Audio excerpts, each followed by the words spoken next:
Breaking news येते आहे। लाडकी बहीण योजनेचे निकष बदलण्याची शक्यता आहे। मोठी बातमी आहे। कुटुंबामधील 2च महिलांना योजनेचा लाभ मिळणार आहे। आर्थिक शिस्त राखण्यासाठी निकष बदलण्याची शक्यता वर्तवली जाते। आधी जाहीर केलेल्या निकषांची ही काटेकोर अंमलबजावणी होणार आहे। 2100 रुपयांचं आश्वासन असलं तरी सुद्धा तूर्त 1500 रुपयेच मिळतील अशा स्वरूपाची ही नवी माहिती सध्या लाडकी बहीण योजनेच्या बाबतीमध्ये पुढे येते आहे।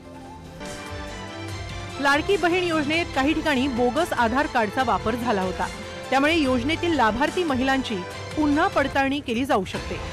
प्रशासनाला खोट्या कागदपत्रांची पडताळणी करण्याचे निर्देश देण्यात आले। याशिवाय एकाच रेशनिंग कार्डवर नाव असलेल्या 2 महिलांना योजनेचा लाभ मिळणार नाही।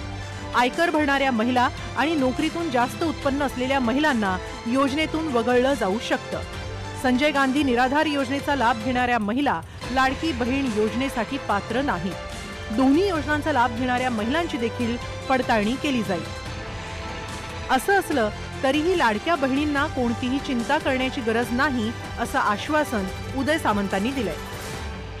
परंतु हे जे नियम आहेत ते नियम आहेतच आणि नियमामध्ये बसूनच सगळ्यांनी काम केलं पाहिजे ही सरकारची भूमिका आहे।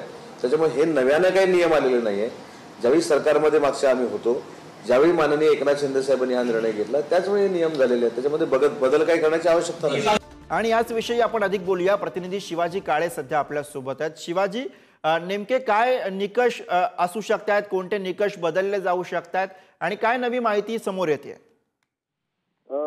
गुरु निवडणुकीच्या अगोदर ही योजना जाहीर झाली, मात्र खरा योजनेचा उद्देश होता गरजूवंत महिलांना शासनाकडनं आर्थिक मदत मिळणं गरजेचं आहे। त्या दृष्टिकोनातून सरकारने आता या सगळ्या योजनेच्या संदर्भात एक आढावा घेतला जाणार आहे आणि ज्यांचं उत्पन्न 2.5 लाखापेक्षा अधिक आहे अशा महिलांनी जर याचा लाभ घेतला असेल, तो एकाच कुटुंबातील सर्वच महिलांनी याचा लाभ घेतला असेल तर कुठेतरी गरजूवंत महिलांवरती अन्याय होईल। त्यामुळे ज्यांना गरज आहे अशा महिलांनाच ही मदत देणं गरजेचं आहे। त्यामुळे सरकारकडनं असं आवाहन देखील केलं जाण्याची शक्यता आहे की जी लाडली बहीण योजना आहे, ज्यांची आर्थिक पत चांगली आहे, ज्यांना गरज नाहीये, त्यांनी स्वतःहून या सगळ्या योजनेमधून माघार घ्यावी। दुसरीकडे 2.5 लाखापर्यंतची जी मर्यादा आहे ती कायम ठेवली जाऊ शकते, मात्र याचं काटेकोरपणे पालन जे आहे ते करणं गरजेचं आहे। त्या दृष्टिकोनातून देखील पावलं सरकार उचलेल आणि जर स्वतःहून काही महिलांनी गरजूवंत महिलांसाठी स्वतःचा अर्ज मागे घेतला तर निश्चितपणे या महिलांच्या जी मदत दिली जाते सरकारकडनं ती जी आहे ती वाढवली जाऊ शकते।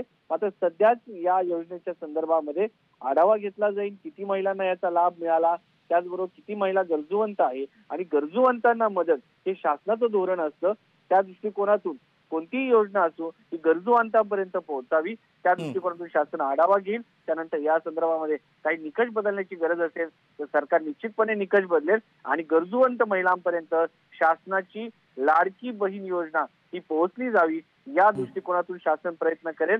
तर जर आपण पाहिलं तर 28 जून 2024 ला या योजनेची घोषणा झाली आणि 1 जुलै पासून ही योजना जी आहे ती लागू करण्यात आली आणि आतापर्यंत महिलांना जी आहे ती मदत शासनाने केलेली आहे आणि गरजूवंत महिलांपर्यंत आता ही मदत कशा पद्धतीने पोहोचू शकते यामध्ये महिलांच्या संख्येमध्ये वाढ झाली तरी चालेल। आदिवासी त्याचबरोबर बिलो पॉवर्टी लेवल म्हणजे दारिद्र्य रेषेखाली ज्या वर्ग आहेत त्या वर्गांना मदत मिळणं गरजेचं आहे आणि ज्यांना आर्थिक त्यांची पत ढासळलेली आहे अशा महिलांसाठी राज्य शासन गरजूवंत महिलांना याचा लाभ मिळावा यासाठी प्रयत्न करणार आहे। ज्या महिलांचं उत्पन्न 2.5 लाखापेक्षा जास्त आहे त्यांनी स्वतःहून यामधून अर्ज मागे घ्यावेत असं देखील। शिवाजी, यामध्ये आणखी एक महत्त्वाचा मुद्दा आहे, तो म्हणजे आतापर्यंत 1,500 रुपयाच्या प्रमाणे लाडकी बहीण योजनेचा लाभ मिळत होता। मात्र नवं सरकार आल्यानंतर आश्वासन दिलं गेलं होतं 2100 रुपयांचं। मात्र प्रत्यक्षामध्ये या आश्वासनाची पण पूर्तता होणार नाही का असाही यामध्ये प्रश्न उद्भवतो, कारण 1500 रुपयेच दिले जातील अशी नवी माहिती। अगदी या संदर्भात सध्या तरी तुर्तास तरी जे 1,500 रुपये मदत दिली जाते ती सुरू राहणार आहे। त्याच्यामध्ये एकदा आढावा घेतला जाईल, महिलांची संख्या त्याचबरोबर राज्याची आर्थिक पत आर्थिक शिस्त लागणं गरजेचं आहे।